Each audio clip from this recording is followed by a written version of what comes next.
Hey guys, Jacob with Jacob Comics. Alright, we have a really fun episode today. We're going to be reviewing Venom number 8. And that's actually Kang the Conqueror there on the cover and splitting Venom in half. It's pretty crazy. And before we get dived on into the issue, I do want to let you guys know about my 300 subscriber giveaway. When we hit 300 subscribers, we're going to be giving this book away. It's the Absolute Carnage number 1 and Murdero's store exclusive variant cover, and it's really cool. And all you have to do is like the video, comment down below, and be subscribed to the channel, and that'll give you a chance to win. And when we hit 300 subscribers, we'll raffle the book off and somebody will win. Alright guys, let's get dived on into the issue. And as always, there's a couple things that we do have to cover before we get dived in. First, I want to let you guys know that we're going to go heavy into spoilers. So if you don't want to be spoiled for Venom 8, that's your warning. Next up, I want to go ahead and shout out the creative team, because without the creative team, we wouldn't have a comic book. So for Venom number 8, we have Al Ewing as the writer. The pencils are done by Brian Hitch. The inks are done by Andrew Curry and Andy Owens. And the colors are done by Alex Sinclair and Pete Pantazis. And then we also have the letters done by VC's Clayton Cowles. And to start off, Eddie Brock is in this stuck in this kind of alt future, and there's actually a foreword. We'll go ahead and read that to get us all caught up. And that says, years ago, Eddie Brock was a reporter whose career was ruined, and he contemplated ending his own life. But he found a kindred spirit, an extraterrestrial parasitic alien called a symbiote. The creature bonded to him, and the two were joined. Together, they are Venom. Eddie Brock is the King in Black, the leader of the symbiote species, and the center of its telepathic hive mind. Trying to control the symbiotes from Earth, Eddie inadvertently dislodged his consciousness from space-time and arrived at the end of existence itself. In the process, his physical body was destroyed, leaving his consciousness marooned in the distant and dangerous future, and his son Dylan alone with the Venom symbiote in the present day. Eddie has encountered other Kings in Black at the end of time. Through their intentions for him still remain unclear. Regardless, Eddie has committed himself to getting back to his son, no matter the costs. And Eddie's trapped in this space, and he thinks, it's been how long? A day? A week? Time is strange in this garden. The other Kings in Black are avoiding me. Mostly, I haven't spotted Bedlam since our tussle, or his victim Finnegan. Was that his name? The other two watch me from a distance, like they're waiting for something. Maybe they're waiting for Meridius to get back and tell them what to do. Little mutts, waiting on the big dog's bark, violent offenders beating on the vulnerable. Nothing to do but sit and think. Turns out, the garden's a pretty familiar place after all. It's a prison. They say the first week's the worst.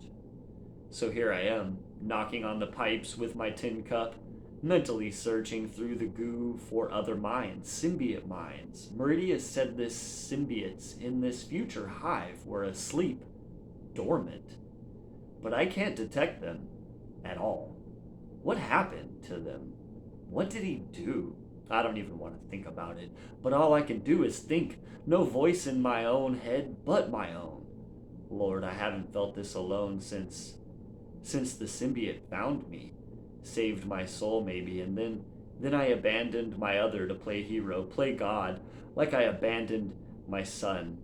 Intrusive thoughts, Dylan in pain, attacked, maybe dying, up against enemies I can't predict, can't help him against. It's like I'm right there. And he grabs his head and says, stop it, stop thinking. Meridius will be back soon, maybe he'll help me. Sure, like he helped the others. They're all in prison too, you idiot, you moron. In prison. Can't stay here, need to get away, need to get out. Get out, get... and he melts into Venom kind of pool thing. And just thought I would show that paneling going through the last bit there. It's pretty good, and it leads to him somehow his in his rage he actually got himself to the future, and in this future he's in this big symbiote machine, so he's kind of taken over that symbiote body, and he's able to connect himself to this future, and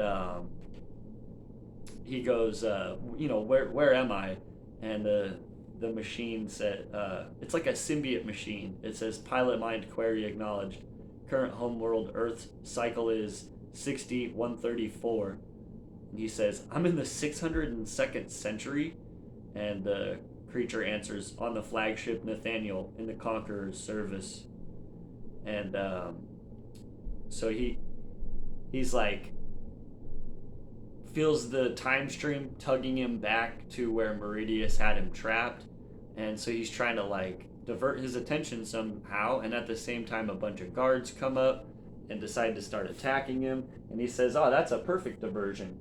And so he starts fighting all these guards of the Conqueror's army, and then as he's beating up all of them, they kind of name this new symbiote Warstar, and he runs into another Carnage symbiote in the future right there, and he ends up blowing that Carnage symbiote out of the airlock.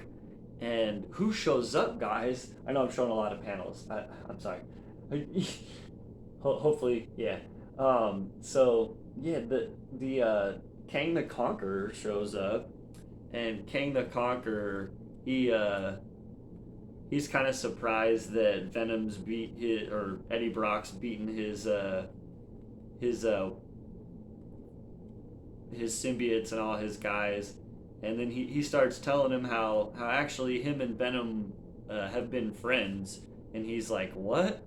And he says, you were in more of a mood to listen. We made a good team for a while, or we will. This is our first meeting for you, then? And Eddie says, who the hell remembers? To me, you're just another mook the Avengers fight. And Kang the Conqueror says, well then, what a strange first meeting this will be. And so they proceed to fight. Eddie uses the powers of this new suit to try to shoot projectiles at him. That doesn't really work. He blocks it with a sword. He tries to light him on fire. That doesn't work because Kang the Conqueror just stops time. Then he decides he's going to go back to his form and pull out the same like lightsaber thing that Kang the Conqueror has. And so then they start the fight on a little bit more equal footing. And Kang says, like, I'm almost proud. Going by your timeline, this is the first lesson I ever taught you. Know when your enemy has the superior weapon and make it your own. To slit a foe's throat with his own blade is the sweetest pleasure of all. But you're not there yet. If it makes you feel better, old friend, you could have never hurt me. As he cuts Eddie pretty badly. And then he says, stand up straight, you're fine. I actually just used the time sword to pin your temporal form. So he like split him in half, but he's actually okay. He used the time sword to pin your temporal form to this moment now, like pinning a butterfly to a board.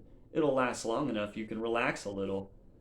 And Eddie replies, you knew I was having time problems? How much do you know about me, Kang? And Kang says, everything you told me, of course. And he kind of continues, and he's like, now if you'll excuse me, you can stay here. And he heads into his kind of like man cave, Kang the Conqueror's man cave. And there's actually somebody in the man cave, because he's like, he says, well, and Kang says, he's suspicious, confused, violent.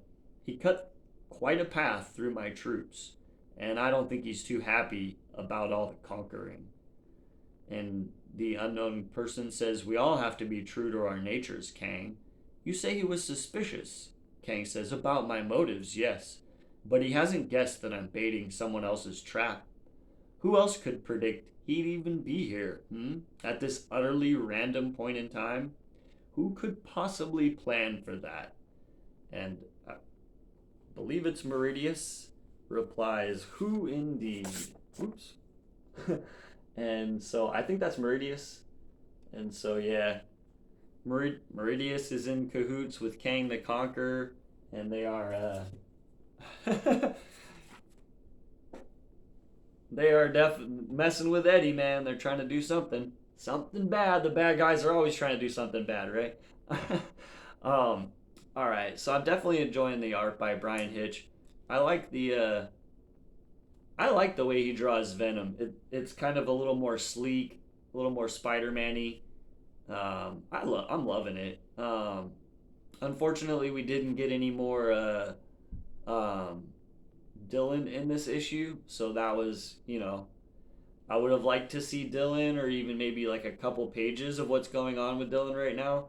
But this was completely Eddie, and that's kind of par for the course. It seems like Out Ewing is writing the issues that are having to do with the Eddie Brock in the Mind Space head trip, and then you've got Ram V writing the issues that are revolving around Dylan and Venom symbiote and what's going on with those two and their bonding, and then you've got some biker gangs and stuff like that going on. So I was kind of, I want to know what's going on with that too. I want to know what's going on with this too. So what can, at the end of the day, I gotta give it a thumbs up, because I mean, I want to know what's going on in both stories. I just wish, that